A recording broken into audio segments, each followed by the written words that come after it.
Incredible! This is The Grove Podcast. It's a deeper one. It's Chris Wood away. Belted ball, what a goal! Martin Zubimendi with a wonder strike for Arsenal. What a way to score your first goal for the club. On the volley, flashing past Sells, top corner. Arsenal 1, Forest 0. Technique. The technique is out of this world. Hello, my name is Tabs and welcome to episode 122 of the Grove Podcast. Now, I hope you're all doing very well and enjoying the weekend, which I'm sure has been made all the better by oh-so-conservative Arsenal winning 3-0 against Nottingham Forest yesterday. In fact, Arteta is so defensively minded that this is only Arsenal's 26th win by 3 or more goals in all competitions since the start of 23-24, which no other team has achieved in that time span. So, you naysayers, you know what to do. So anyway, now I know it was only Forest with injuries in defence and a mediocre manager taking charge, and I don't want to go overboard too much, but I think I will today. I think Arsenal are due big praise, and I think we're going to give them big praise in today's pod. And there were really some special performances yesterday against Forest, so why not enjoy it? Why not extract all the good stuff out of it? And joining me today to jump on the Arsenal positivity train and make a very long overdue pod appearance is Moz. Moz, how's it going? How's your fine Sunday morning? Hello. Nice to be back. Yeah, very good, thanks. I am in a fantastic mood, very positive. Arteta in this week. So, yeah, good, all good. Good performance, good result. Looking forward to speaking about it with you, and good to be back and on the big screen with you as well. Thank you. Okay, yeah, it's Arteta in this week, blimey. The referendum goes on week in, week out. Let's hope not. So, look, anyway, in today's show, we're going to be chatting about that fun win against Forest, and then we're going to look ahead at our opening Champions League game against Bilbao, taking place on Tuesday. Now, before we get on with the show, as always, if you can give us a like, a follow, subscribe, leave a rating, leave a comment, do all that usual podcast stuff on the apps, that would be really greatly appreciated, because it helps get my voice and Moz's voice and Ian's and Jamie's and Kusa's voice into your ears and other people's ears, and I'm sure we want more of that. So anyway, enough of that. Let's get on with the show, and as we always do, as we start, and yeah, Moz, let me have your highlight and lowlight from yesterday's game. Yeah, so my highlight from the game was squad depth. I think we all know what that means, but I was watching the game with fellow Grover Andy at my house. We had played golf in the morning and went out for a very, very early tea time, and poor Andy, I just looked over at him at one point and his eyes were shutting, and then I'm so glad that Zubimendi scored the goal when he did, because I think he could have fallen asleep on my couch if not. But no, the squad depth, and I said to Andy before when the lineups got released, if we had no Saka, no Saliba, and no Havertz in seasons gone by, we would have been on our group chats panicking, absolutely panicking, and worried about the game, especially like a team like Nottingham Forest, 12:30 on a Saturday. But you have no concerns this season because of the squad depth, and I'm so glad that we have recruited well. It's not as if we've just signed any Tom, Dick or Harry. We've signed... Or Raheem Sterling. Or Raheem Sterling again, yeah. But we've signed real quality players who can step in, do a job, and it's not even a talking point after the game about how we missed this player or that player. So that was my highlight. It was so good, and I'm sure we'll talk about that more in the episode. My low light was Martin Ødegaard, and not in a bad way, but it just shows that without him, we looked pretty good. And I'm not saying he's a bad player. You all know my infatuation, some may say obsession, with his feet. Regard to his lawyers said I was stalking him, and so that's why I wasn't at the game. Actually, I have the restraining order actually finishes next week for the City game. But yeah, my worry is that we played so well without him, and also another worry is I think he needs surgery. Just reading between the lines and hearing from a friend who is a doctor, and specialises in this sort of area, he reckons he might need surgery and might be out for quite some time. Okay. And so that was a concern. But he played in international break, didn't he, and played well and whatnot. So I just think, there has to be in terms of the playing with Ødegaard, he does give us that little bit extra of, the running and whatnot in the 90th minute.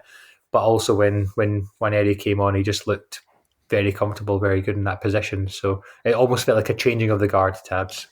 My low light too yesterday was Ødegaard, but in terms of the injury, it's like, again, another injury, and to Ødegaard, and to the same shoulder.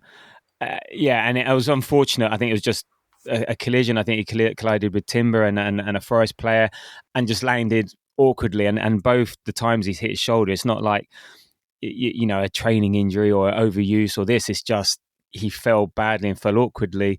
I mean, so that was my low light too.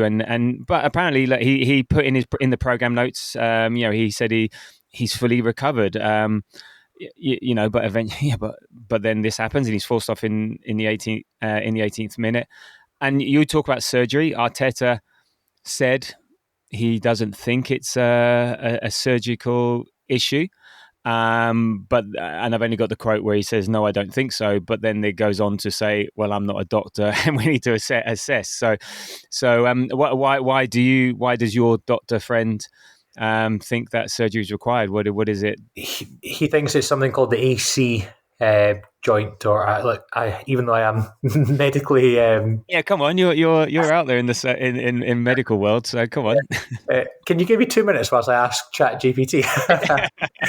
No, I think it's something to do with his AC joint or whatever. And I think what it looked like, he had dislocated his shoulder and it popped back in against Liverpool. That's what it. Or no, sorry, it was against. It was against Leeds. Leeds, sorry, I beg your pardon. And then that's why he missed Liverpool. But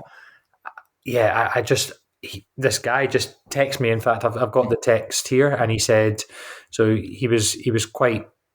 He's more positive than me, so don't worry. Yeah. But he just said, "I'll be surprised if Ødegaard doesn't get surgery.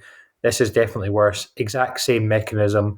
All the force was vertical. There was no rotation or forward momentum.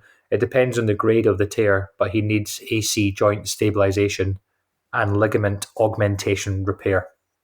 Wow. So sounds painful.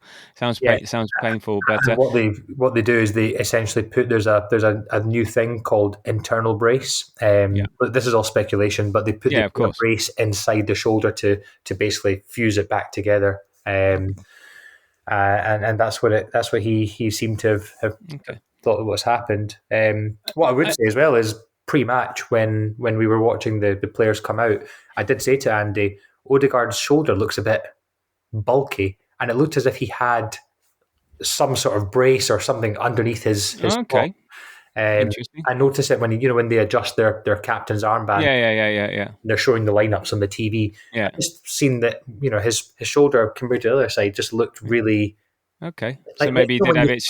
He maybe had it strapped up or had something there just to protect it. Yeah. There was something there, and then also when he was running, you could tell he wasn't really lifting that shoulder up as much. And there was a time in the game, I don't know if it was pre-fall or post-fall, but there was a time where he was running. He was running back towards he was running forward to try getting the ball off. I think it was Merino or Milenkovic, one of the centre backs, and he kind of backed out of the 50-50 and his shoulders were down, but I think it didn't look natural. It looked a bit. Okay. I wonder if you were trying to look for something. I don't know. It's whether it's that post sort of hot, or is that we know there's something there, so we're finding it. Whether he might just run like that. He might run like that all the time. So it's hard. Yeah, it just looked unnatural and just looked like he was protecting his shoulder. Well, look, let's see. Let's hope it isn't surgery, because then surgery is weeks out and stuff like that. And look, I think you're right. Nwaneri did come on and he did well, and we can talk about it a little bit now. And look, he did really well. I think he offered a different dynamic to Ødegaard. He's more of a person that he maybe holds on to the ball a bit longer, but he's one for sweeping. He's one for driving forward with the ball. He's also sweeps the ball more out to the wings. unlike Ødegaard, who's more of a 10-yard passer, who makes triangles, who lends the ball to players and then gets it back. And but also he leads the press. And I think for Nwaneri, a bit like Leeds when he came on, it's a friendly opponent for him. So we're dominant, relatively stress-free. And the only thing is, and this is why I'm not so down on Ødegaard and up on Nwaneri, because I'm not saying Nwaneri didn't play, but what Ødegaard does is he leads the press. Yeah. He's got that energy. He is that captain. Nwaneri, he's only 18, so playing centre midfield for Arsenal at 18, you're not going to knock that. But he has a propensity. I dream about that. I used to dream about that, Tabs, when I was. Well, there you go. Unfortunately, you've long gone past that. Well, he's living the dream. He's living your dream. Yeah. He has a tendency to switch off the ball when recovering, because at that age, just mentally and physically, it's so tiring. You just need to recover somehow, and he does that in the midst of a game, and so he can be run past by players in both directions. So you think maybe against better opponents like City could be taken advantage of. So yeah, I'm not ready to ditch Ødegaard yet and go, oh, it's fine, we got Nwaneri, because Nwaneri, fine, attacking wise, he can offer something. Yeah, we know he can do that, come in and shoot with his left foot, but he's still no Ødegaard in terms of what he offers holistically to the team. So again, in a game like yesterday, perfect, and it's tantamount to, like, the way Arteta thinks about youth, the way Arteta thinks about him, that he didn't bring on Rice, which he could have done. He didn't bring on Martinelli and put Eze in. You're the next cab off the rank, and away you go. So I think, just on that, that's a very good point, actually, because I never thought about it at the time to bring on Rice, but I think this season feels like Nwaneri's MLS season from last year, where he will get chances in the midfield due to either rotation from playing in 4 competitions, and also injuries, which are inevitable in this game. So it feels like this season is the Nwaneri season. He's staying at Arsenal. He's a very good prospect, a very good talent. But I think this season he needs to have that type of MLS season last year. I don't mean scoring bags of goals and getting loads of assists. I mean just being consistent in the team, which is what Skelly had last year, didn't he? And it might end with Nwaneri, for example, playing at the Bernabeu, at the end of the season in a quarterfinal, as opposed to Lewis Skelly, who did that last season. No, exactly, and it's taking your opportunities, taking your chances, and to a certain extent he did that yesterday. But it's a crowded field. We got Eze there, Havertz to come back. Merino's there, Rice there, Ødegaard. So yeah, I think it's a case of taking your chances. But he's young. He's 18. We've got him for 5 years. Just keep growing, keep developing, and aren't we lucky to see him and watch him develop? Right in front of our eyes. So it's again, all these are, at the moment, any problem we have, other than injuries, are good problems to have, and we'll sort that out. So before I get to my highlight, the other low light was, and it's a bugbear for me. I'm not a big fan of negativity in the ground, but the crowd getting restless and really audible groans a few times when we decided to recycle the ball rather than make a pass forward. And I was like, I know if you on the scale of negativity to positivity, I always veer towards positivity. And if someone does something negative, then that pushes me even further to the positivity side of things. And I don't think it's necessary. I don't think it's needed. And also, I went into this game thinking, right, 12:30 kickoff after the international break. We've got 5 new starters, in the team. It's going to take a bit. The crowd are. The crowd is all murmury. They're not vociferous. Even in Block 6 beforehand, the singing, the chanting wasn't going on. They're less boisterous. So the energy isn't there. So what do you expect to happen? And the thing is, so I can understand the moments. Oh, why didn't you pass? But the thing is, these are 5 new players in a team, and if you miss that opportunity, that literally that second, then the chance is gone. And that will come, the automatisms, or whatever you want to call it, will come when the relationships are there, when you know what's happening and all the rest of it. But if you don't make that pass at that time, the safe thing is, right, I missed that opportunity. I'm not just going to force it, because we did force it a couple of times and we give the ball away. So then let's recycle. And I think the crowd is just so. Why didn't you make that pass? Why didn't you do that? Look, I can see the run. I can see it, but we're sitting in row whatever up above it. Of course, we can see it. When you're down on the ground, you've got 5 players in front of you. You don't see it. So I just feel the crowd need just a little bit of understanding, appreciation, and patience. And maybe I don't know. Am I expecting too much, or I don't know? Did it come across on TV? Did it come across on TV? Yeah, I mean, certainly before the goal, and there was periods of the after the goal. Certainly in the first half, it was noticeable that there were a few passes, and again, it was mentioned. We mentioned it to each other when we were watching it with Andy and I. That we had mentioned that there was a pass on, but it wasn't so much that the player couldn't see it. It was almost like they didn't want to make that pass because it would then create a 3v4 at the back, or if, for example, if one of the Forest fullbacks, I think one of the passes that was on was Merino to Gyökeres, who was out on the wing, and Eze was more central at one point. And if that pass didn't come off, and the Forest fullback had got it, I think Elliot Anderson and Chris Wood and Hudson-Odoi were quite far up the pitch in our own half. And that would have been a really bad turnover of possession and could have led to a goal. And I think that was at 1-0. And so you make that risk and you go in and it's 1-1, and the game's completely different. So in seasons gone by, I would have been on the edge of, I'm never negative in the stadium. I'm always just happy to be there, and I'm always quite pissed off when people are negative in the stadium. But yeah, I think this season it's more understandable that there are so many new players in the team. We're learning how each other play. We're still learning how Gyökeres plays, for example. Yeah, still don't know the type of runs he makes or whatever. Yeah. But it was noticeable. But I guess it was maybe people who say that are just expecting too much. They're expecting, because they see Eze and Madueke and Gyökeres and Zubimendi on the pitch and Nwaneri on the pitch, they just think that means we're going to get the ball, we're going to pass it from defence to midfield to attack, and we're going to score because we have these players and we're entitled to that. But that's not how it works. No. You could have a team full of Ronaldos and Messis, and that still wouldn't happen because it's just too risky to play that pass sometimes.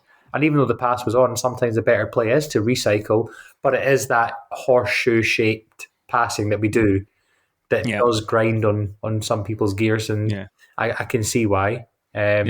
But the opposition also are allowed to play. They're allowed to block things and stuff, and we do often see things from different positions. Then you've played football, I've played football. Being in and amongst it, it doesn't always feel, or maybe the ball just isn't sitting right on your feet. So you have to, and it is a very moments thing. If you don't play that pass at that time, the moment has gone. Yeah, you force it, and then the risky thing. So but I think it will come. I think, and look, there were moments during the game yesterday we were doing nice little touches, 1-2s round the corners.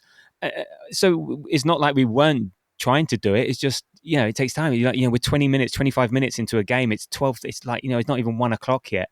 Half the teenagers aren't even out of bed, and you want Merino to play an eye of the needle pass, sort of thing. So I don't. It just winds me up. I let it wind me up too much. But that unfortunately will never ever change. That will never change, true. And it won't just happen at the Emirates. It happens in football stadiums across the country. And let's not forget, 12:30 after international break against a team like Nottingham Forest, who last season were very good. This season they've only lost Elanga really from their squad. That game we used to draw. Or lose. So, well, it's like you said, given who we had out and stuff. Yeah, absolutely. Yeah. Absolutely. So we should. Yeah, I'm not a big fan of that. I am one of the people that sometimes is quite, vocal about the passing, but that's more so if it's 0-0 or we're losing 1-0 and we're doing it. When we're up and we're doing it, it's not that. And if it's in the first half, not that big a deal. Well, exactly. So that it was always going to be a second half game. It was always going to be a slow burner. Look, in terms of my highlight, it has to be Zubimendi's goal. When was the last time we've seen a goal like that at the Emirates? Like, a volley from the edge of the box, or just like an out of the blue shot there without any anticipation. Like, everyone, you had the Rice's goals last week against Real Madrid, but last season against Real Madrid, but the anticipation that he's waiting to take the free kick and, but just all of a sudden, like, just where did that come from? And it's like, that was the technique, to get your head over the ball, knee over the ball. He hit it just so sweetly. The timing of the goal was good because again there was some frustration. We had all the possession, we were dominant, but we didn't really create anything. So actually, the timing of the goal was brilliant. Yeah, set piece FC strike again. That's a bit. I think that's a bit harsh, but it was from a corner. I don't think that goal gets counted as being from a corner, though, does it? Because I think it was a Madueke corner header out and then volleyed in. I don't know. I don't know what the criteria is because when they show the stats, does that count as another goal from a corner, from a set piece? Because I'm just being facetious. I just like to call it a set piece goal. But everyone was just like, and I was sort of an angular behind it and just sort of fly in just brilliantly. So yeah, how was it on TV? Yeah, unbelievable. Just when it dropped to him, it reminded me of Thomas Partey against Tottenham. Sorry, do you remember that shot that you had that crashed against the stanchion, as they call it? Yes. So that reminded me of that almost. The kind of feeling where you see the ball going to him and you rise up off your seat or the couch. Yeah, and this one went in and it was great. I think it looked great from the first. I'm not taking anything away from Martin Zubimendi's goal because if I tried that, it would end up in that ball would have ended up in Edinburgh. Well, yeah. Well, I said Stamford Bridge, but yeah, you went. Yeah. But what I would say is, from the second angle, it took a slight deflection. I don't think the keeper would have got it anyway. But yeah, it was just the technique because you could try that. We could try that. As people who have played football, we could try that. I'll be doing an injury. I'd definitely injure myself. Yeah. You'd end up pulling your hamstring. But we could. What I'm trying to say is, we could try that 100 times, and I think 1 out of 100 we would connect with it to get it on target. To connect with it at the pace it was coming back at him, and he leaned. I don't know if you've seen the replay of the goal, but he leaned so far to the side that it was just a perfect hit. Right on the laces, and I think if it didn't get a slight touch, I think the keeper still wouldn't have got it. Well, it looked like it was swinging away. So even then, I watched it loads. It was on my phone, so obviously the resolution wasn't great.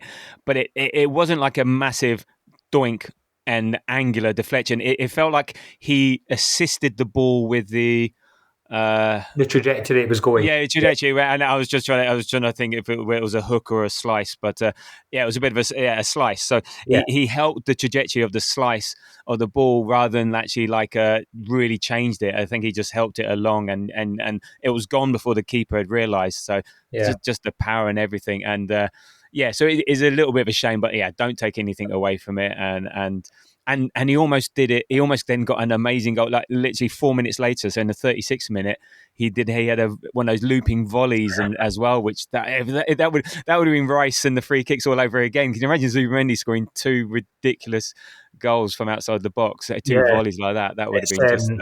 The funny thing was the commentator mentioned that if he was maybe 3 or 4 more yards out at the second one, that would have went in because it was looping. It was looping. It was what a player we have on our hands with him.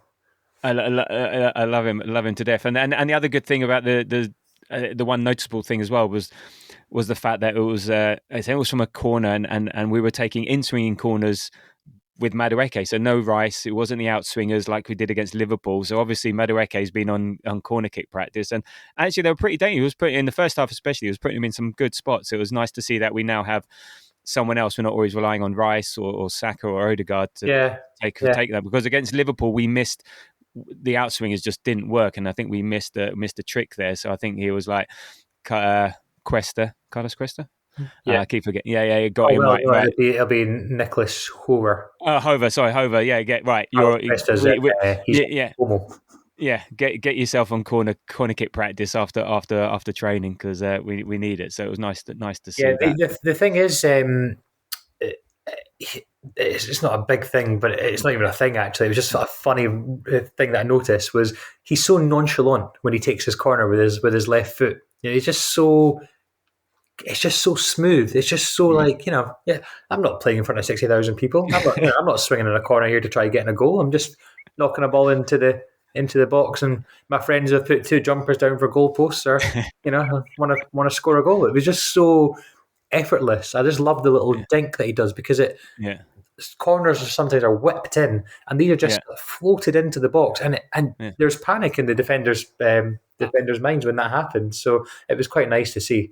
We stress teams twofold. One, we don't want to give away a corner to Arsenal, so then that stresses how they defend against us. It's a bit like against Stoke. I'd rather give away a corner than a throw-in. Well, they don't want to ever give away corners for us, and then and then once we take in the corners again, we're stressing them again because. Yeah, we're so prolific from just causing havoc. So we may not score from everyone, but it's just a build up of stress, build up of tension in the head, and this is why we take them a bit slowly because you want to build that tension, and they're sort of sitting there waiting, and when they're tense, then they're not relaxed, waiting for it, and then that again helps it. We know what we're doing, they don't, and so I think it's just it's a great thing to have, and I'm all for it. So set piece FC strike again. So in terms of yesterday's game, let's look a little bit at the lineup, and you sort of alluded to things like we had Saka out, Havertz out, Saliba out, Jesus out, Norgard out, Rice on the bench, and he was a late sub, White on the bench, Ødegaard going off early. So that's our spine and primary players missing, and we didn't miss a beat. And like you said, we lent into the squad and it really worked. And the other thing that's changed is that Arteta used to rely on 12, 13, 14 players, last year and the previous seasons, which has caught us out a bit. But the depth chart that we have in all positions, it's just, we've got to have the best squad in the Premiership. Now, other teams may have better front lines or better, but no one has the squad like we have. You take Liverpool, they're a couple of injuries in midfield, they're fucked. Van Dijk goes down, they're fucked. Even in Europe, I don't know a squad like ours at all that is just so deep, so balanced, mixture of youth and experience. Just got everything. And let's not forget, incredible. There is no one in our squad that you will think of straight away that is not a good player. Absolutely, yeah. You can have squads like Chelsea, for example, and they have players in there that would not start or play for Chelsea or any other team, and they would maybe play at Ipswich or Sunderland or whatever. But we all of our players are very, very good players. Yeah, that is good. Yeah.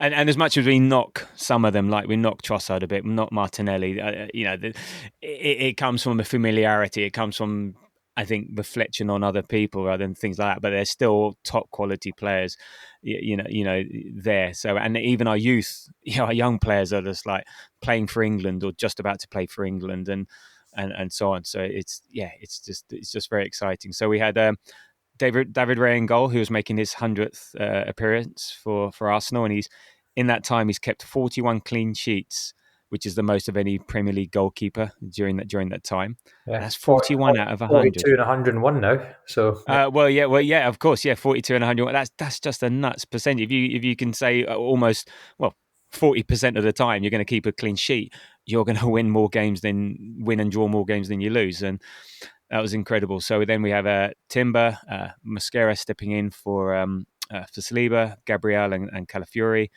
Then we had the trio from Real Sociedad, Zubimendi, Merino and Ødegaard, and that's the first time they've played together since 2020. That's a great start. Yeah. Then we had Eze, because that's how we should pronounce his name. That's how we should say it, yeah. Yeah, I've even put EZE brackets R, so to remind me. Gyökeres and Madueke. So I think, and then we'll get on to, in terms of we were talking about the squad, our bench, Kepa, White, Hincapié, Martinelli, Trossard, Nwaneri, Rice, Lewis Skelly, Dauman.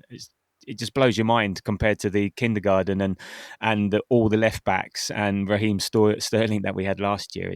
And let's not forget that bench is still missing Saka, Havertz, Saliba, Jesus. So it's there's going to be some big players missing out on match days when everyone's fit. If everyone never gets fit, I think that may never happen. But yeah, it's just incredible to see. And I think the biggest surprise. I think if everyone was picking their team beforehand, was Merino starting over Rice. Did you have any qualms about that? Was that a surprise to you, or how did you feel about that? I didn't have any problems with it. I think because he'd scored, I think Arteta had said as well, didn't he? After, I think, in fact, you've written it down in your show notes. By the way, just very quickly, I am so impressed with the show notes that you've put a link to the programme for Ødegaard's comments. That is just, the Grove podcast is going places. That is just unbelievable. But no, go on, you can read out the quote. Go on. Let me find. Yeah, so he said, Mikel Merino comes back after scoring 4 goals in 2 games in a real high emotional state. I wanted to utilise that. So, yeah, I didn't have any qualms with it because I like Merino as a player. I just think that with Zubimendi and Merino and Ødegaard, we're just quite defensive. I think Declan Rice really carries the ball. He's the type of player that can carry the ball forward. I mean, did it a lot for us last season. When we're struggling to get out, he just runs and gallops like a horse, doesn't he? Actually, yeah. And gets from our box to theirs in no time. But I had no problems with it. I think the issue it's not an issue anymore. But with Mosquera starting, I was a bit worried as to how he would play. But I would have given him my man of the match actually after the game. I just think he looked so good against Liverpool, and again he looked. I just thought. That's like the adrenaline against Liverpool. You're coming on, you're with Gabriel and you'll be fine. But I just loved how he played yesterday. There was a moment in the tunnel that you wouldn't have seen before the game, where Gabriel was talking to Mosquera, and he was giving him pointers and just talking to him, and kind of had his arm around his shoulder, and really, being a leader was Gabriel, and because Gabriel's so used to playing with Saliba, and Mosquera's probably really worried about the fact that he's not really played with Gabriel that much. And it was just the talking, and it just seemed like it was just so endearing to see that, he was really putting his arm around him. Let's not forget Mosquera's very young and very raw, but what a steal. And we need to thank Valencia for that, because he looks like an absolute, what a signing. No, he is 20 years old, 13 million. What a player, what a bargain. He was just so good yesterday, comfortable, unfazed. He had wood in his pocket, Fana. Made some key interventions, and we did.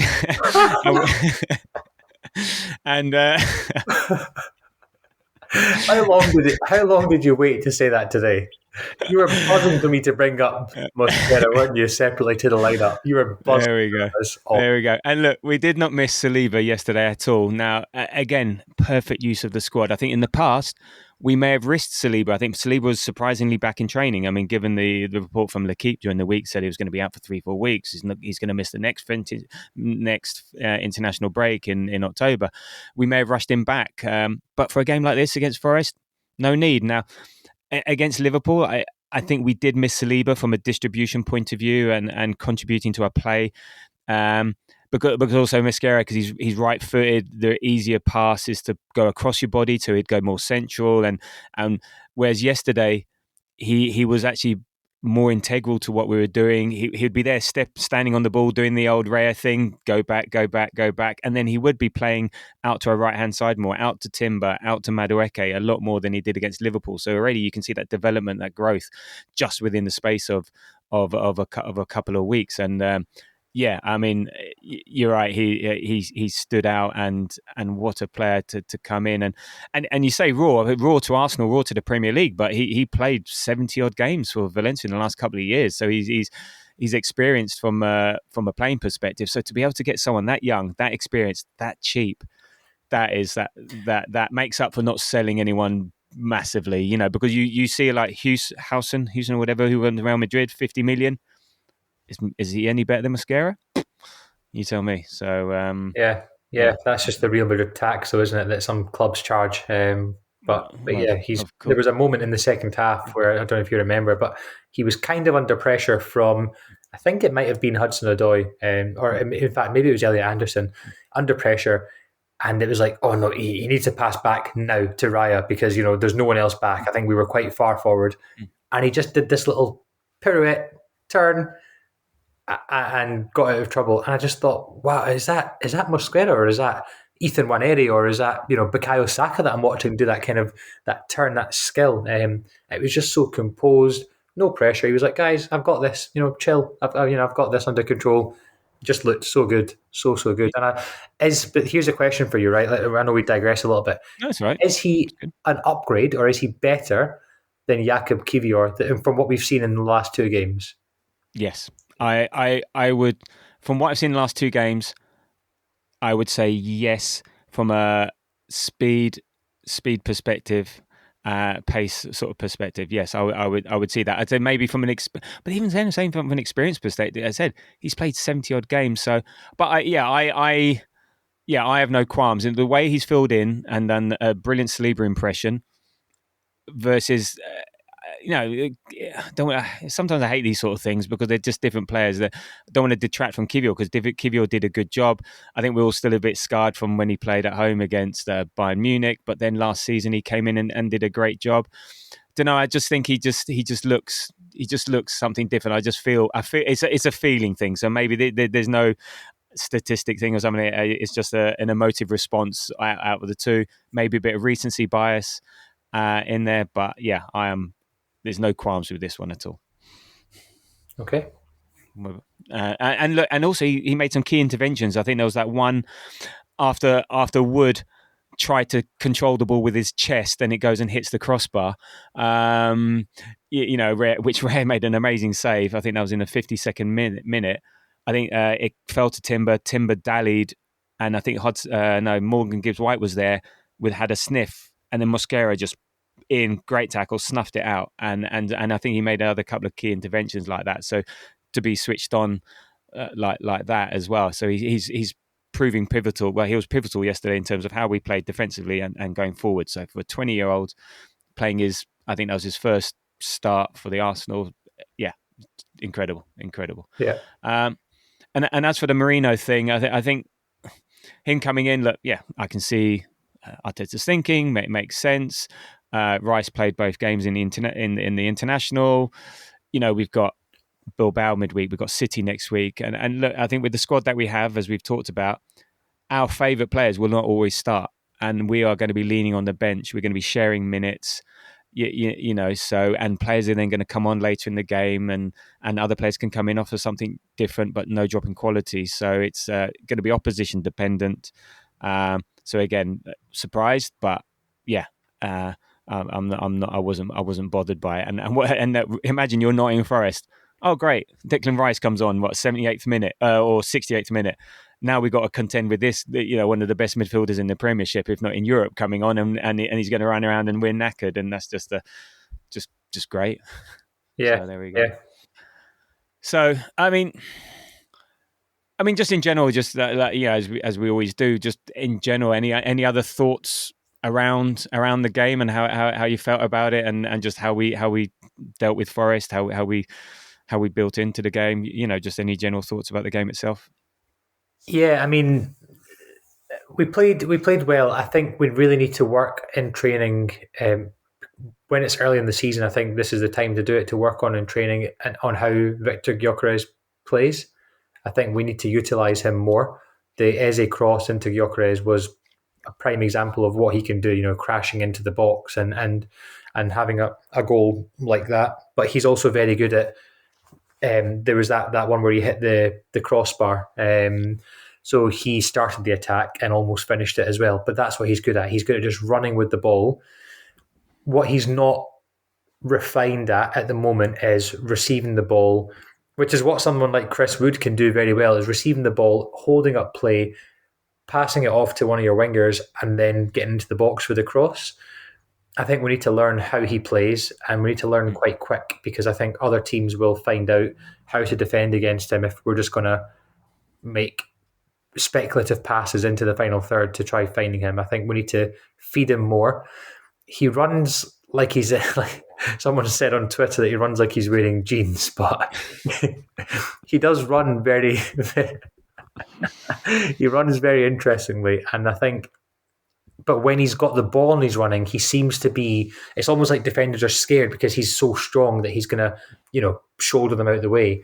But I think that was the only thing I noticed was we need to see how Victor Gyökeres plays, and we need to learn about that quite quickly. I think there's times where he's in the middle of in the box, and there's a pass on to him, and we should try, because I know a lot of his goals for Sporting were running at defenders from quite far out as well. I think he received the ball at almost like the halfway line a lot of the time. He was running and then just smacking the ball as hard as he could, which is what he did for his shot that hit the crossbar. Well, that was right in front of me, and it was against the post, I think, rather than the crossbar.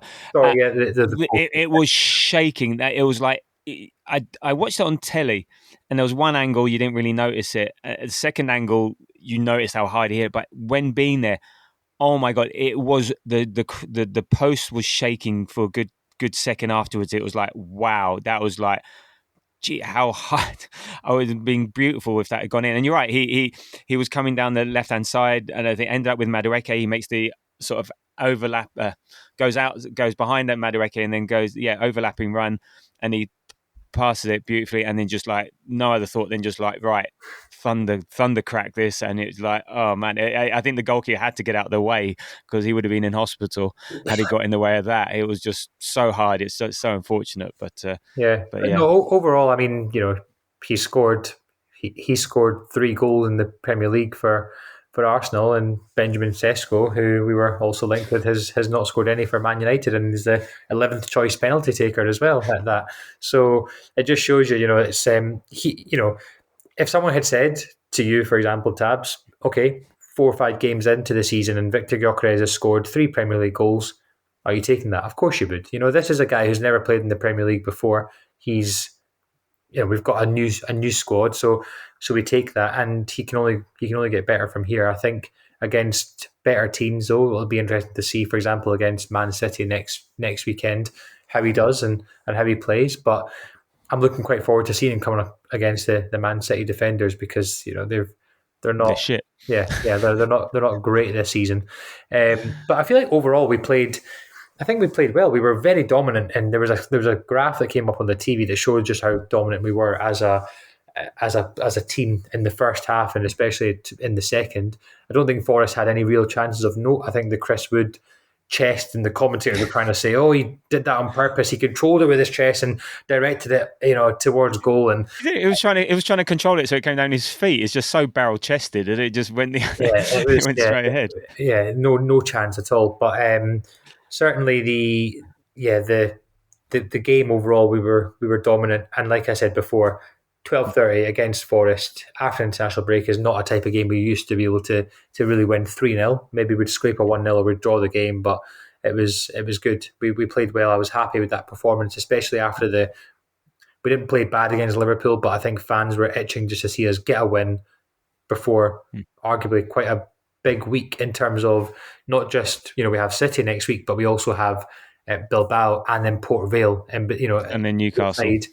And then Newcastle away, so that's heavy rotation, so it was a chance for players just to get a win. Squad morale goes up, players hopefully coming back from injury like Saka and Saliba, and I don't know about Norgard. I know you wrote about Norgard, but I don't know if we forget that we've also got him as well. Well, he's been injured. No, it's been nice. So, well, I think he's been I think he's been injured. I think Port Vale. Hopefully, we can finally get to see him. I think that would be a good opportunity, and there's the sort of perfect game for him. I think up until now he's been injured. When Arteta was talking about the injuries before this game, he said he mentioned Saliba, mentioned Saka, mentioned White.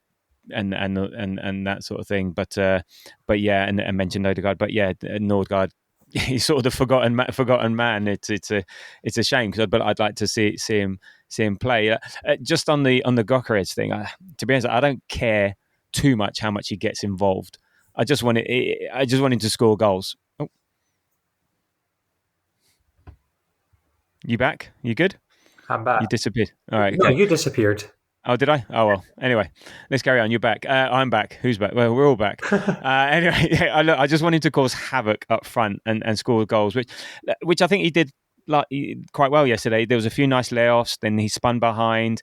He battles defenders. He occupies them. He even won the ball back a few times, created some counter attacks, and he's just a general nuisance. And you can't miss him. And to be honest, I don't really need him to do anything else. Just make those runs, be available. And look, you're right. We're having to, and this is the thing about the relationships and getting to know them, because you have to make the pass at the right time, especially those sort of more intricate through the line passes. The two of the goals he scored have come from actually more of a long bally over the top type pass, which I say easier to manifest, as opposed to, I'm making a nice run into the channel off the shoulder of my defender, and you have to sort of not quite eye the needle, but you have to do that, so they're less hard. And again, that will come when everyone's more used to it. And you're right, when the quicker we get up to speed with that, the more he's going to score. But to be honest, if all he does is get in the area and cracking shot, and he takes a load of shots, no issue from me.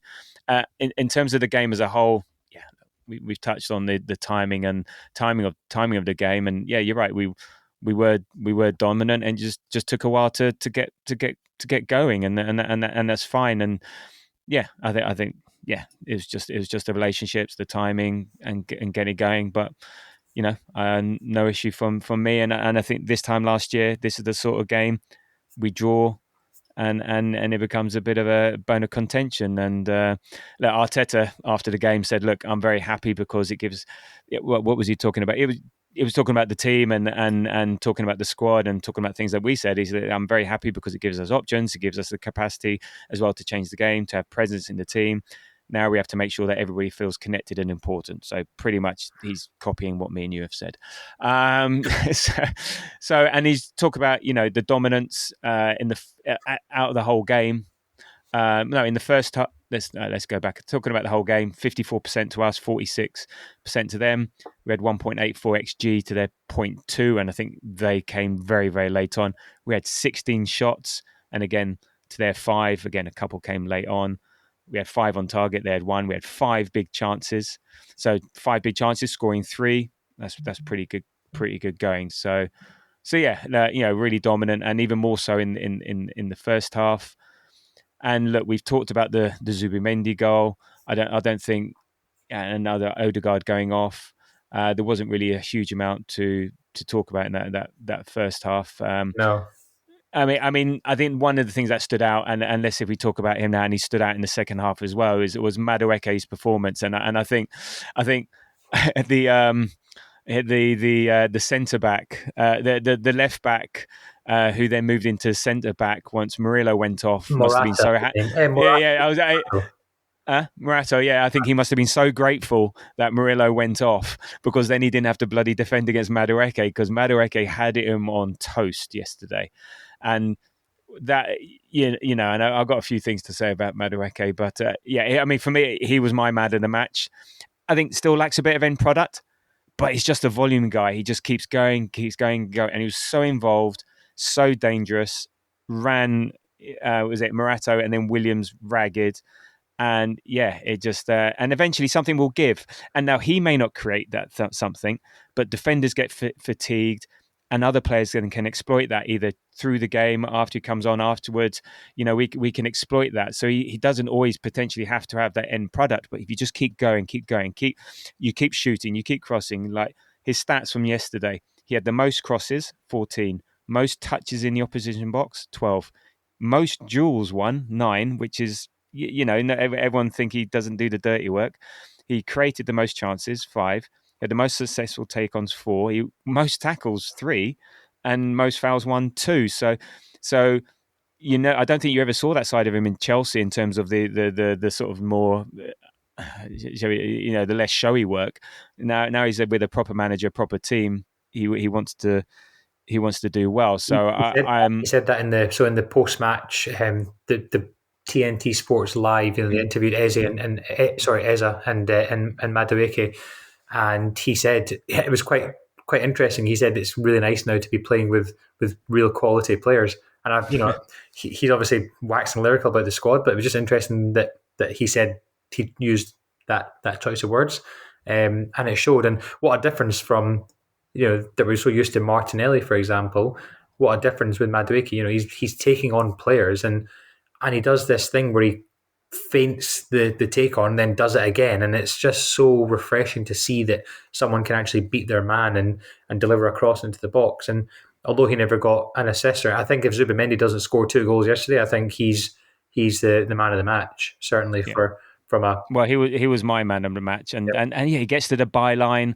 He just caused havoc again, and he's on one side. Yeah, Eze get to on the second. He's on the other side, and it's like shit. And then Gyökeres through the middle. It's like wow. I mean, like what options I have, and you just sort of, and so therefore you can't always then now double up. Somewhere if I double up on him, that leaves space over there, and it's like where do you go? But I do want to call out some of the shit chat during the summer, and this is from Lathe. I nicked this off the socials. So Lathe is the editor of the Gooner, and his tweet that he posted: those pathetic morons who set up a petition against Noni Madueke should hang their heads in shame. Except they have no shame, nor any semblance of empathy, football understanding, or intelligence of any sort. So, Moz, how many times did you sign that petition? I signed it a grand total of 0 times, but only because I wouldn't verify my email address, and so I couldn't sign on. No, I'm kidding.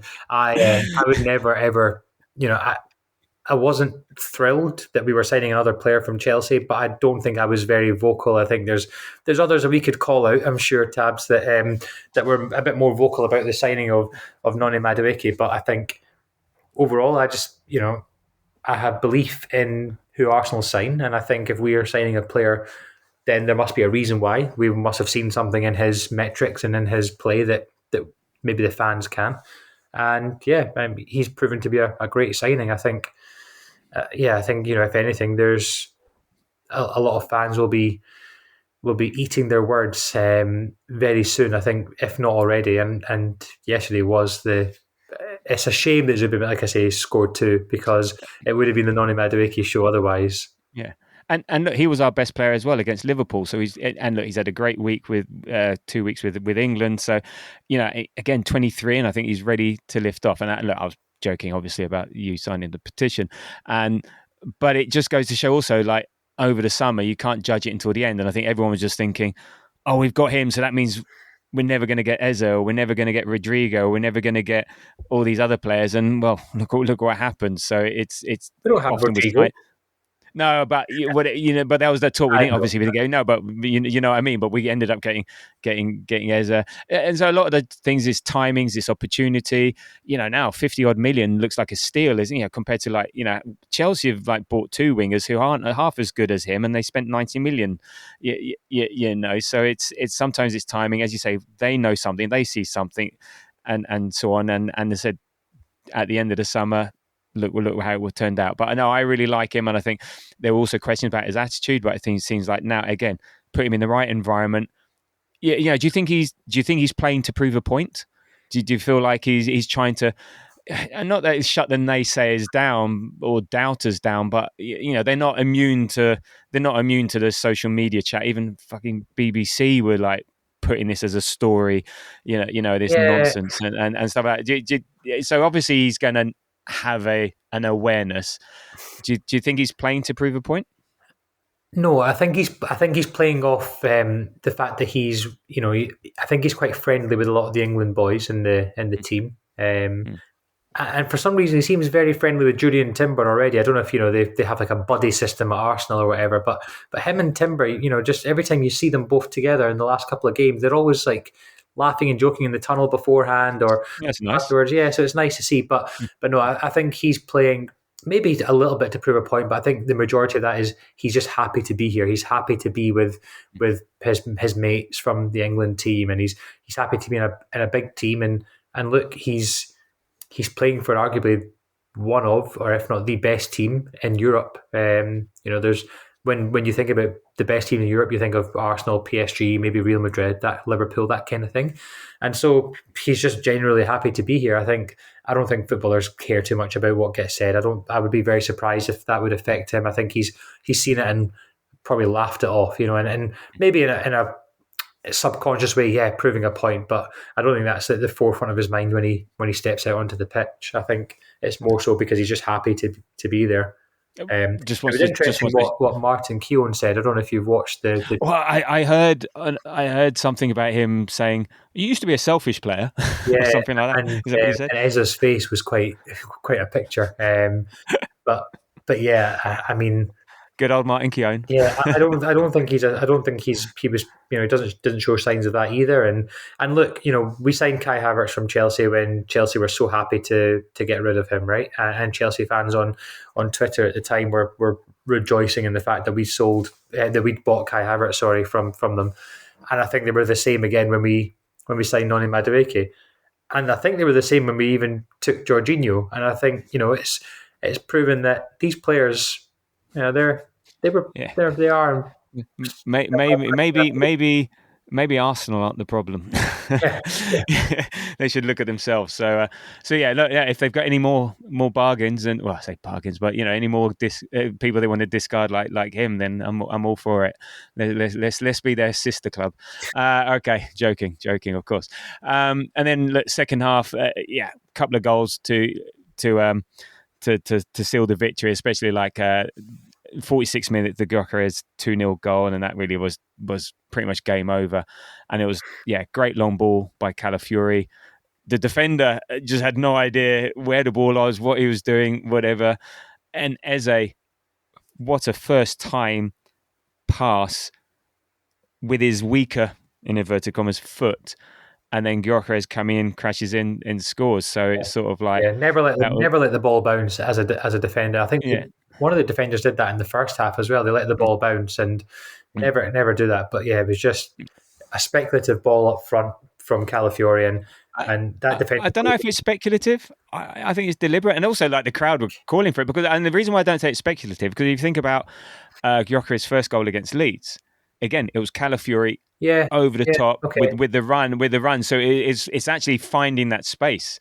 I would suggest, and both times really early on in the second half as well. So what I liked about it though is the defender looked panicked that Eze was running, with him, and he just looked harassed. And like you say, the ball was just weighted perfectly. It was just after the first defender, far enough out from the keeper that Sells couldn't get to it. And it was like the easiest tap, and I don't even think Gyökeres had to break stride. He was just. But that pass, that's why you get paid the big bucks, I guess. But that pass it looks so easy on TV and in person, but to do that, it is just it's so difficult. We both played the game. It is so difficult to do. Yeah, no, I agree. You're right. It looks simple, and that's what these players do. They make the very hard look very simple. And could you imagine doing that for Tottenham? Instead, I just God, you just think we don't have to think about that. We don't have to think about that, so that's fine. Anyway, they wouldn't have anyone in the middle, and they'd mostly miss anyway. So there we go. So that's his first assist, first of many. I'm sure. Another goal for Gyökeres. So that's as you said, 3 and 4 games, and that's what we want him to do. But talking of Calafiori, I said, so he. Again, set up the Gyökeres goal against Leeds, and he's so fun to watch. I love watching him, and there was and he's just popping up everywhere. And this is why it's funny, because there was one passage of play in the second half. He was centre midfield, central attacking midfield, right wing, right back, and this is our left back in inverted commas. I mean, Arteta talks of unpredictability, and he has got that in bucket loads. He is, it's just. I don't know. I don't know what to make of him, but he's just incredible. I don't think he had the best game yesterday. I don't think, and he was actually the lowest rated player for Arsenal by quite some way, according to the stats from FotMob. Yeah, so obviously I don't care. No, and neither do I. But I think also the rating might have come down because he got a yellow card. Well, yeah, exactly, yeah, and then he got taken off at the right time. There we go. We're on MLS. Yeah, but. He only won 50% of his duels, for example, and whatnot. But I just don't think he had. There was times where we were watching the game, and I think I just there was a couple of things that he'd done. But look, even I don't know if you remember this, but even Gabriel at the start of the game looked really unsure. He made a couple of passes and they were straight to the Forest players. So we're forgetting again. That was the rustiness, most probably the early kickoff. Yeah, so maybe he hadn't had his espressos. So there we go. Or maybe he did the cardinal sin of having a cappuccino after 12 o'clock. So I think. I don't think it's a concern. I just want to preface that I don't think it's a concern. I just don't think he was one of the best players. I think he was the one of the not so good players yesterday. But not so good still means he had a good game. Yeah, and maybe he is our attacking threat. He's not there for his defensive work. He's like an attacking threat. But it just makes me laugh just seeing that. I was saying to the Russell next to him, what? That's our left back at centre midfield, and now he's playing right wing. What's going on? It's just like, it's hilarious. Sorry, listeners, spare a thought for Russell, because if you think it's bad having to deal with tabs for an hour on a podcast every twice a week, and then in the group chat as well, spare a thought. Can we just take a moment to think about this guy Russell? He probably knows about the podcast. He probably knows about tabs in his away games, and he probably knows about tabs show notes, and he probably knows about how positive Tabs is. And I can just think of Whale right now laughing. He's thinking, oh my God, poor Russell. Just wants to post the game, get away from his wife, who probably nagged him for 6 days a week. The one day a week he gets to go to the Emirates, and he's got poor Tabs next to him. Me talking through all the tactical nuance of the game. Why he turns up with headphones on every week, I have no idea. But and then look, the icing, not even the icing on the cake. I think the well-deserved third goal, Zubimendi again, or Zubi 2, as I was nicknaming him. All right, okay. So in the 78th minute. Now this was a mistake goal, because we took the free kick and Rice was on the edge of the box, and that was lined up for a shot, and he couldn't get his feet right. So I'll give it to Trossard. Trossard, he couldn't get. So Trossard then clips it across, and then leaping salmon, Zubi 2, heads up.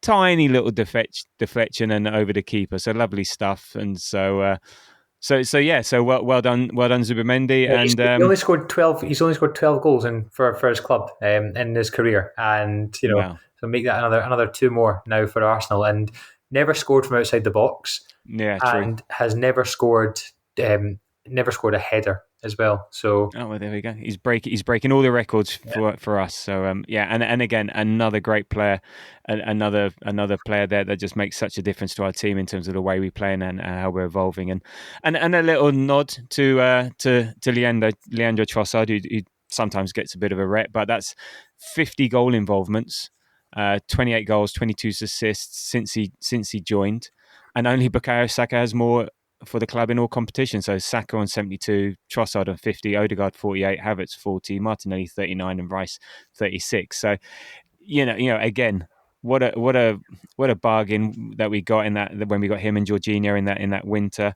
a couple of seasons ago. I don't know how much he was, 15, 20 odd million. It wasn't much, and that was the winter we were chasing Mudryk. And what a bullet we dodged there, and how much better are we for having had Trossard? He's, again, what a player to have, and look, we might as well keep him. What's the point of selling him off to Turkey? What good is the money to us now? He'll be an effective player, useful player, and look, he comes on and gets an assist. So look, I'm sure he's going to be grumpy as hell, but don't care, just as long as he keeps doing this. So well done, Trossard. And then nothing much happened. I think there was a moment in the 86th minute where MLS did his usual thing, got a bit lucky, heavy touch, got a generous free kick. But after that, game over. And game, set and match, as they say in the football world.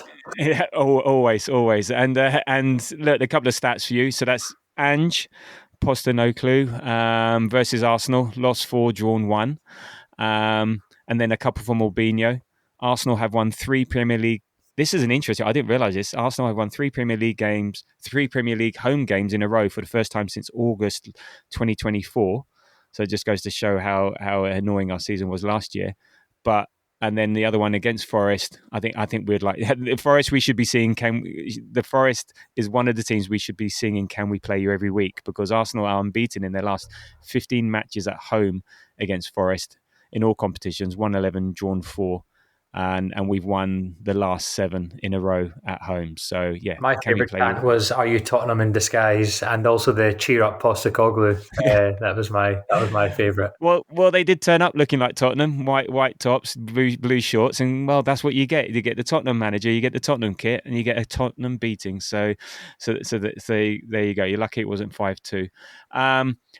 Any other? Oh yeah, any other shout outs in terms of players? I got one particular one I wanted to call out, No, but I just think I mentioned him at the top of the episode, Christian Mosquera. yeah, For me, yeah, just was just amazing. I think he looks like a real player, and I think he deserves his flowers this week. And I think you're going to mention him anyway, but I'm not going to say too much. But Jurriën Timber, yeah, but he's the type of player, Tabs, that doesn't have to assist or score, and doesn't have to do anything of note, but it's just that consistency from minute 1 to minute 90 when he plays. You know that you're assured. And I mentioned to Andy, does Ben White get back into the team as easy as we think he would potentially last season? And I don't think the answer is yes. I think it's, well, Jurriën Timber's doing very, very well, and now we have 2 great fullbacks in Timber and Ben White, so it's not an issue. But he's just so consistent, and he's just so comfortable on the ball, knows how to play now, and I think a lot of this is down to the fact. I'm sorry for stealing your thunder on. no, it's fine. Just go for it. A it. lot of this is down to the fact that we're forgetting that Jurriën Timber had a whole season out, and he had a whole season to learn how Arsenal play and be involved in the tactics and then the training, and that must have helped so much because he knows exactly what Arteta wants from him, and so yeah, a great player, and Yeah. David Raya as well. Just his distribution yesterday was brilliant. When he didn't have much to do, but whenever he had the ball, he knew when to start the attack and where to start it. I'm loving this 8-second rule. It just means that we get the ball out and we start, and I think it suits a team like Arsenal where our players are already halfway up the pitch. Yeah, no, he good, and when he's called into action, makes a fingertip save. So good on him. Yeah, look, back to Timber. I mean, he's so frigging good. I mean, yeah, again, and I think I said I put down here another quietly brilliant game, and it's a bit like what you were saying, and also now in the comparisons to White. Now having White is great. Again, another great problem to have. They can dovetail, whatever, give each other minutes, and so on. They don't have to flog each other to death, and it's fine. I think the one thing everyone said about White, that White's better going forward. Well, I think now Timber is improving going forward. He was overlapping yesterday. I don't know if it was his cross for the Rice chance where Rice just almost got a toe to it, but he was getting in those positions. He was really working well with Madueke, supporting him well, getting into dangerous positions, and then defensively, he just shuts everything down. He must be just so annoying to play against. He's such a gnarly player to play against. He's just always just there, just nipping away and just so impressive. Like you said, gets the job done, minimal fuss, and love him as a player. And look, he scored this season as well. So yeah, he scored 2 this season as well. So yeah, a bit of end products, but yeah, just have him there.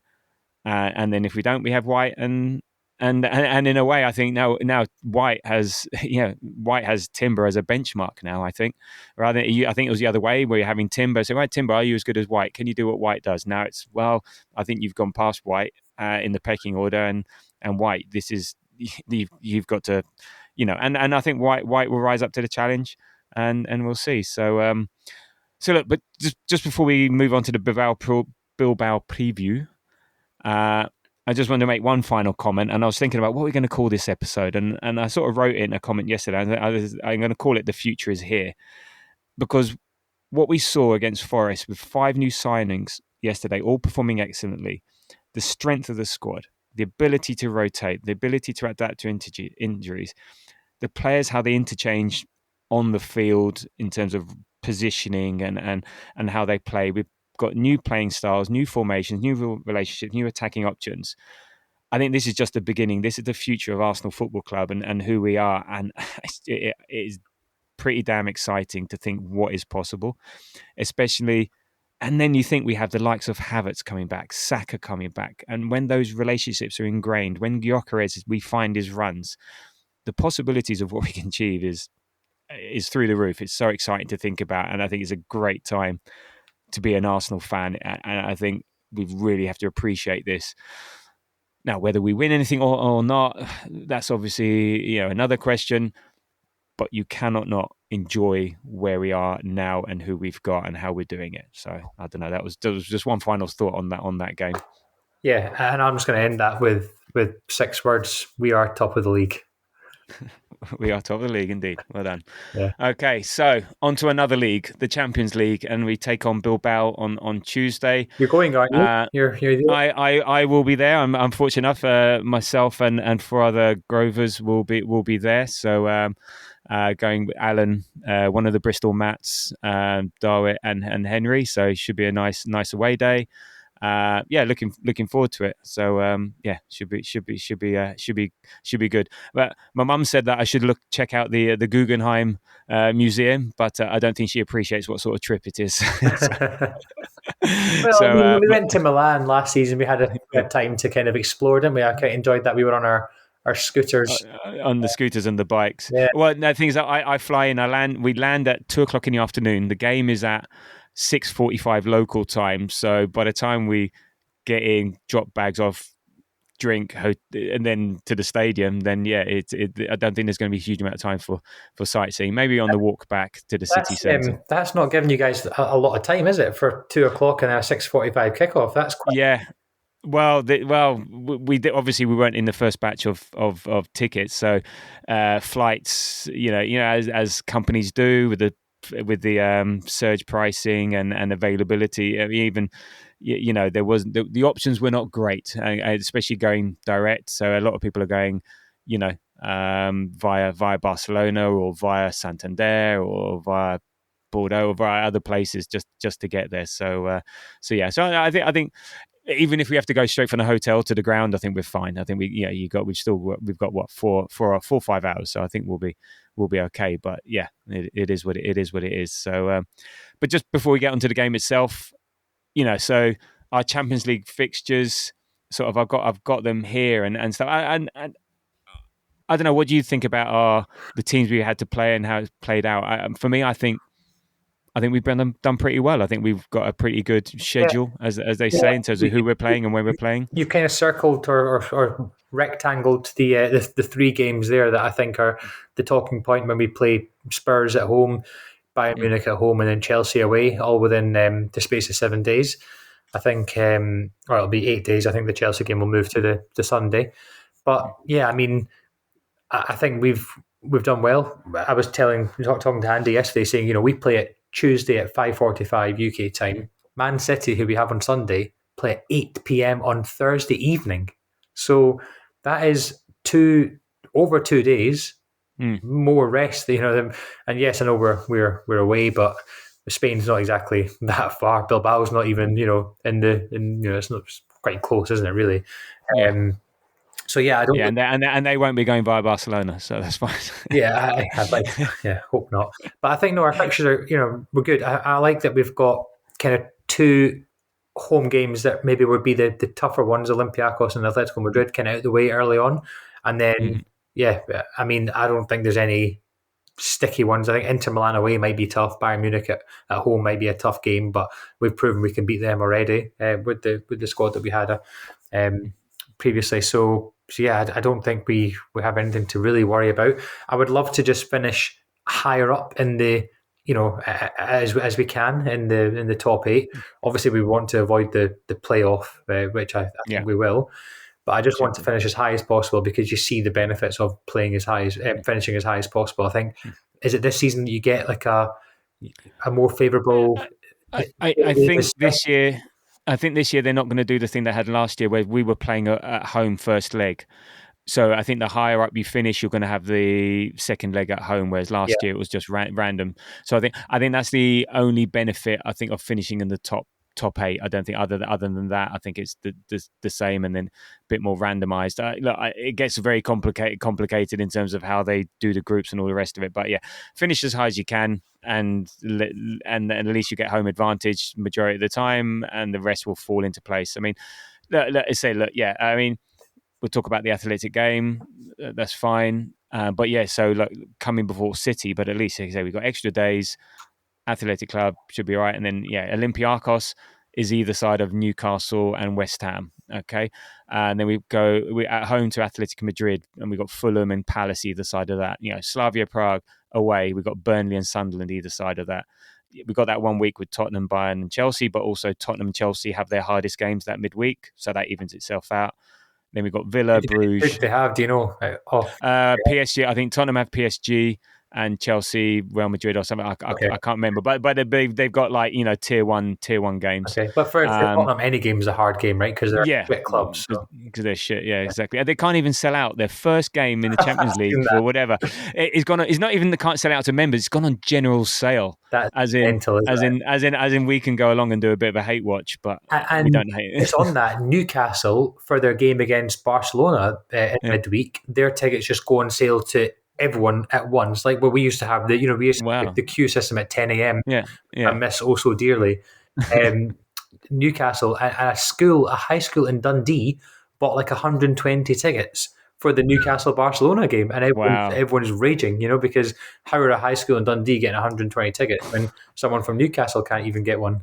Wow. Okay. Well, look, there you go. Whereas, you can't get. Well, we've got a game coming up that I'm sure any Arsenal fan will get a ticket if they ever want one.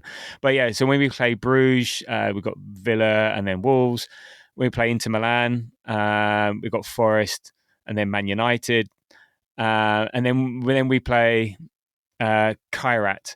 Now, if you've never seen the Arsenal and you've always wanted to go to the Emirates, Wednesday, 28th of January at 8 o'clock is your chance. This is your chance. This is it. This is the time you will get a ticket because, it'll be flush. The TX will be flush. The ballot, if you've never won a ballot, go and win this ballot because you'll get a ticket for that because it's our last game in the Champions League. Unless everything's fallen to shit and we need 3 points, then it might be different. It's such a shame because it's going to be at the end of January. It's going to be freezing cold. It's going to be it's a midweek. Unless we've signed Rodrigo and Mbappe in the January transfer window, I don't think that game will sell out. But where would they play? Anyway, so right. Anyway, so in terms of the Bilbao game, what are you looking forward to? Not looking forward to? So I'm looking forward to getting back into Champions League action. I think that'll be really good to get playing in another competition. It's quite boring just Premier League. It's nice to have other competitions, which is why I'm also excited for Port Vale. And I'm looking forward to seeing what kind of team we put out because it'll be a good marker to show our squad depth off, I think, against Bilbao. And what I'm not looking forward to is I don't really think I'm not looking forward to anything, to be honest. I think I don't think there's anything that I'm not looking forward to. I don't think I would normally say, they're a good team or whatever. I don't think, I'll give Bilbao their respect. I don't think they're a great team, but it should be a typical Arsenal away win in the Champions League. I'd like us to really go for it, and I think is goal difference still? Have they changed that this season? I think it's goals scored. Well, I don't know. Again, it's a league table, so again, there will be some relevance. So scoring as many goals as possible is never a bad thing. Yeah, but also I just want to come back injury free and have a almost a full strength team to pick from. I'm looking forward to maybe seeing Saliba getting some minutes potentially in the last 20 or whatever, but not looking forward to. Well, we'll talk about the lineup that we think will in a minute. And in terms of what I'm looking forward to, I'm going to the game. It's meant to be a lovely city. Not that I'll get to see much of it. The stadium's going to be cool. So it'll be nice to be part of the travelling army for that. So obviously just looking forward to just being there. And you're right, not looking forward to. There isn't anything other than flight delays and getting stressed. So nothing actually about the game itself, and more about my personal experience of going there. So let's see how that pans out. So in terms of the lineup, the starting 11, we've got, as I said, we've got City in mind. But then again, how much do we have City in mind, given that we play Port Vale after City? And then we've got the extra 2 days. We play Tuesday, and we don't play City till the Sunday. So, how much do we take anyway? So what do you Nelly, Madueke, Eze, Nelly or Ødegaard if he's fit, MLS, Calafiori, Hincapi, Timber, White, Saliba, Mosquera, Merino, all question marks. I think we go a front three of. So I think Mosquera starts with Gabriel. I think MLS comes in at left back. I think Timber continues at right back. I think we might see Kepa. I don't know if David Raya is going to be the keeper for every single game. I wonder if we see Kepa potentially starting, and I don't think Arteta will, though, because of the fact that he doesn't want everyone to assume that Kepa is the Champions League goalkeeper. Yeah. So that's the thing. That's the thing you have to say. We might see Kepa against Port Vale in that case. Yeah, no, for sure. For sure. He's good to play that, yeah. And I think up top we will see Martinelli, Madueke, and Gyökeres. I think that'll be the front three. I think Eza gets a wee bit of a rest in terms of in mind of City. I think for City we would play. I don't know for City. I know we're getting ahead of ourselves, but I think we might play Eza, Saka, and Gyökeres against City. I think Madueke gets dropped for that game. I'm not too sure. I'd love to see Madueke play against City, but if Saka's fit, do you start with Madueke? Do you drop Eza? Yeah, that's a. I mean, I did have it here if we had a bit of time. Just my thoughts, just if we're talking on that, if Saka's fit, I don't think he starts. Just because, again, Madueke is on such form, and I don't think Saka start, and I don't think he's adverse to not starting. The other thing is, can Saka play in the Ødegaard role? So therefore, you get Madueke, Eze, and Saka on at the same time. Can Saka move in field? And that would be interesting. I don't know. That's maybe something we can talk about before the City game. For me, I'm going Raya, White, Mosquera, Big G, and Hincapié.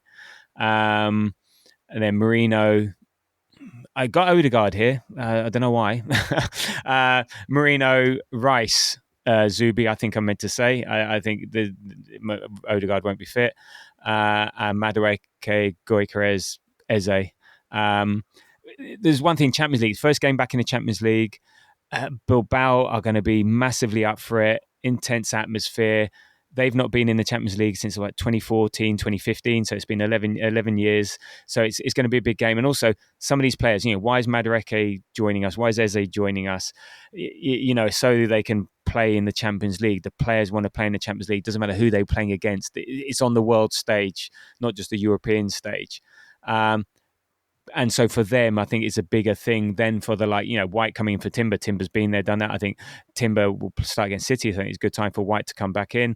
Hincapié over MLS, that's a toss-up, and maybe Hincapié because of his European experience and a way to get him in the team. Merino, I think continue what he's doing, and that's fine. So that's why that gives me that. And the only other thing is Gyökeres, question mark, maybe Martinelli up front if we do that, maybe Trossard over him because of City. Don't know. There's lots of options. Again, we're going to play this game every game before every match, and we're just not going to get it right because we just even yesterday when we thought it was a banker, this has got to be the 11, and again Merino starts over Rice. So yeah, I think it's a futile exercise that we're going to continue like predictions. It's a bit of a futile exercise which we're going to continue with. So no, that's fine. So in terms of Bilbao, I said, last time was 11 years ago in the Champions League where they came third in a group with Porto, Shakhtar Donetsk and Bate Borisov. So not a great group. Last season, they were our hope and they failed us big time, losing to a very poor Man United. So they can't be that good. And we were hoping that they would be the ones that would stop Man United or Spuds winning that trophy. But unfortunately, I don't know, they messed up big time. Because they've got a really good home record. They've only lost 6 times in 76 European matches at home. But then they end up losing 3-0 at home to Man United. And it's like, oh my God. So there, I don't know. So, but I said they'll make a big occasion out of it. This season, they started off the season well. So they won 3 out of, up until last night, they won 3 out of 3. So beat Sevilla 3-2, beat Rayo Vallecano 1-0 and beat Real Betis 2-1. Not the best teams, but still you got to win what's in front of you. But then last night they lost 1-0 at home to Alaves. And what was interesting about that was Nico Williams and 3 other players, I'll say them, but I'm not sure anyone knows them, Bennett Prados, Lecue and Padilla, and they re-signed Aymeric Laporte, were all missing. So they've got some injury concerns. Nico Williams is the big one, isn't he? He's the big mess for them. Yeah, and he might not be out. He said, I found some website that was reporting on Williams and Bilbao. It said Nico Williams has a moderate muscle injury to his left adductor muscle. According to medical tests conducted this afternoon, his progress is pending. So he's a doubt for the game. So, and we were linked with him, and he decided to stick and wait for Barcelona on a fat new contract. So, don't know. I mean, you sound pretty confident. I mean, we should just go there, do what we did against Real Madrid, and just win the game 2-1 and see you later. So adios, as they say in France. So you fairly confident? What do you think? How do you think it's going to turn out? What's your prediction? Yeah, with predictions, I sometimes go a bit outlandish. I think I predicted 6-1 for the Forest game. Although Andy and I are doing this thing this season where there's an app you can do your predictions for the Premier League, and it's like a league table, and you get points for correct score, or goal difference, and whatnot. I am keeping track, by the way, of our predictions. So I've even got the Grove Podcast league table. Shit. Okay. In that case, I better do it properly. So no, I think it'll be a good game. I think we will win. I'm going to go 3-0. I'm going to go 3-0. Yeah. Wow. Yeah. I think we'll score. But I think 3-0. I might change that to 2-0 before. When do I need to submit this prediction by? UK time 5:44 on Tuesday. Cool. Well, let me look at the lineup first, and I'll get back to you. But no, I think we'll be okay. I think we'll be fine. Yeah. Look, we played them a month or so ago in the Emirates Cup, and we comfortably beat them 3-0. That's just pre-season. Yeah. It's pre-season, but but I think they're pretty similar to team out. But yeah, Champions League is different. We'll be different. They'll be different. Yeah, I'm confident going 2-1. Look, Champions League first game, a draw isn't the worst result in the world. Last year we went to Atalanta, drew 0-0 in our first game away from home.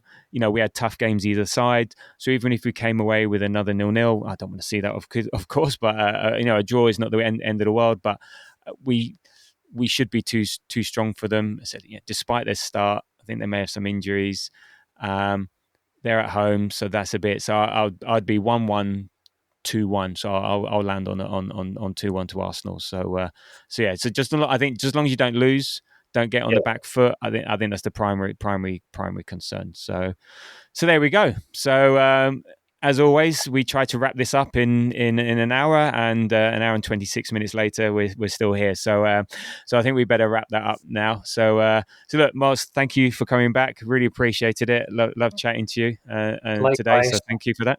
Likewise, I'll be more frequent, more ever present this season. So let me know when you next want me on, and definitely get me on after we lose, so I can give you my yeah. Let the real Moz come out, please. Let the real Moz come out. So no, absolutely appreciate it. So look, you can follow us on Threads, Blue Sky, TikTok, Instagram, Smoke Signals, whatever, at the Grove AFC. The next show will be post Bilbao, pre-City. Probably Thursday, because I might be a bit too knackered Wednesday evening, but we'll see. And yeah, so look, if you enjoy, as I said, if you enjoy what you hear from us, even if you don't, please just rate us, comment, like, subscribe, all that usual jazz on the podcast feeds. Get in touch on the socials. We really appreciate it. So thank you for listening. Thank you for being here at 1 hour 27 in. And well, as always, until the next time, come on, you Gunners.